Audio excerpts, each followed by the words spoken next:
Hello my friends, AmyR here with Prairie Paper and Ink, back with another video using a STAMPtember collaboration, limited edition, exclusive.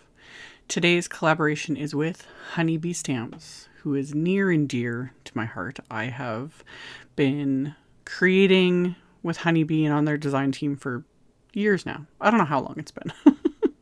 This set is fabulous. So this is the Be a Sunflower set. And I have some Strathmore watercolor paper in my MISTI and the large image of sunflowers that I am inking up with VersaFine Clair Nocturne ink. And I'm going to ink this up and stamp it a couple times because there's texture to this watercolor paper. It's not super textured compared to some, but there's definitely texture there. And there's also a lot of detail in this image with, you know, all the petals and the centers and the leaves and everything. So after I'd stamped it, I'm using my Karin Brushmarker Pros and a water brush to watercolor these. I mentioned this in yesterday. Was that just yesterday? Pretty sure. One of yesterday's videos, because I put multiples up.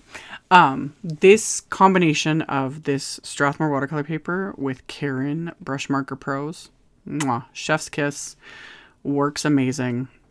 So glad I finally found paper that really works with these, and that's thanks to Nina Marie Trapani.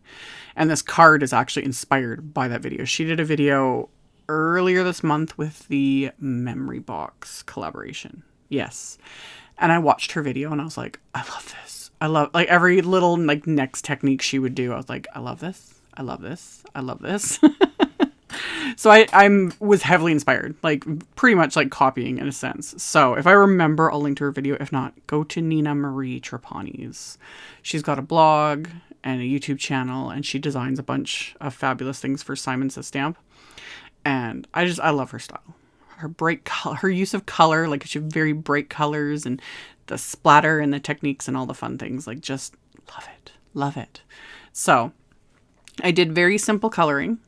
I decided to go and do these flowers rainbow because why not? I wish sunflowers could come in rainbow color. How amazing would that be? Even though really just on their own sunflowers are amazing, like they're pretty, but I was in a rainbow mood. I was like, I'm going to use all the colors just because I can. So I painted the rainbow, the sunflowers in rainbow colors, kept the greenery simple. All the centers I just did with the black Karin Brushmarker Pro. And again, apologies, I didn't write down what colors I used. I have the whole, like the big box of 60, of course. And yeah, I was just grabbing colors at random. So, and I didn't do any layering of colors either. Like I doubled up the color on the petals, but I didn't layer like different colors. I kept things simple. So after I was done coloring, I pulled out a couple of my Simon Pawsitively saturated inks. I've been talking about these a lot too since they were released at the beginning of this month. I'm really enjoying these inks, like a lot. So I have LIMELICIOUS and Surf, and I'm just going to do some, again, very simple blending just to add, you know, a bit more color to this. So I'm using the green on the bottom with a blending brush, nothing too fancy, and just blending right over it. Everything's good to go. And then I'll use the Surf on the top, again, just to get that color, not a whole lot. So just light blending with both of these colors just to give, you know, my background, kind of get that like sky feeling going.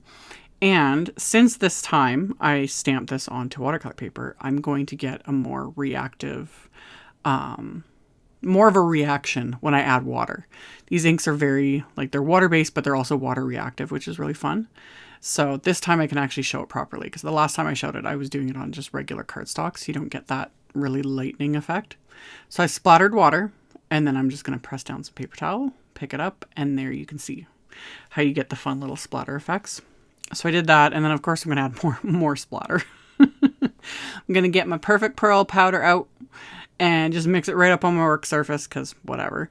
Add a bit of water, pull out some Perfect Pearl powder, swirl that all together so I have a fabulous shimmery mixture.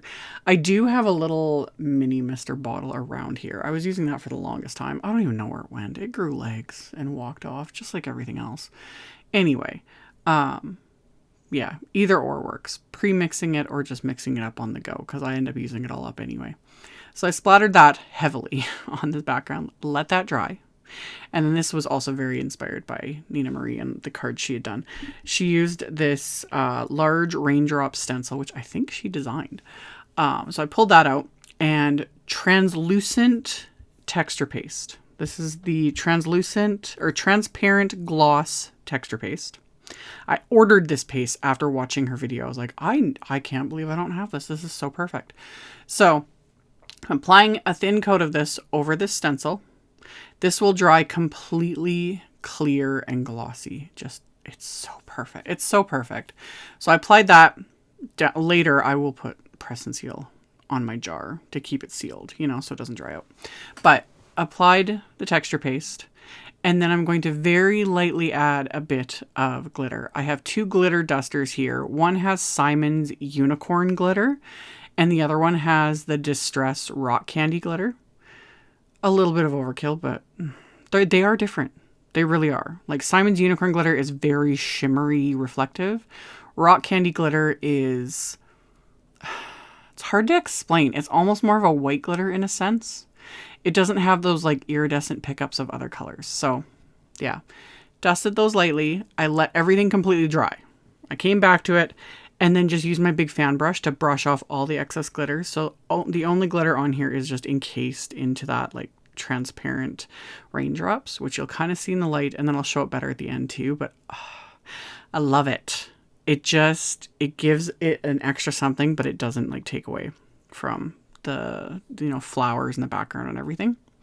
So I set that aside, and then my card base is just Simon's Heavyweight White cardstock, and I put the card base into my MISTI and lined up that sunflower image again, and this time I'm inking it up with Simon's Fog ink. And I hadn't cleaned the stamp very well from using the Nocturne ink, and that's okay. I was kind of okay with it. I kind of liked how it had like the little dark areas and lighter areas with the gray ink. It just kind of worked. So I was like, you know what? I'm going with it. Why not? So stamped that, and then decided what other little sentiment I wanted to use from this set, because there's several. This is just, it's just a good set. So once I decided, I kind of tucked it in. It just fit really nicely right there, kind of right above that little row of sunflowers. So I tucked the little sentiment in, and yeah, my messy bun getting in the way of the camera lens as always.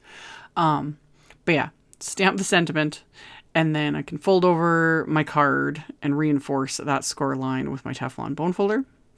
Off camera, I had die cut my main panel with one of Simon's basic rectangle wafer dies. And I also cut down some black cardstock just to be slightly larger to mat this. So I'm going to adhere those together with my craft tacky glue. And I'd also white heat embossed one of the sentiments from the stamp set onto some royal purple cardstock.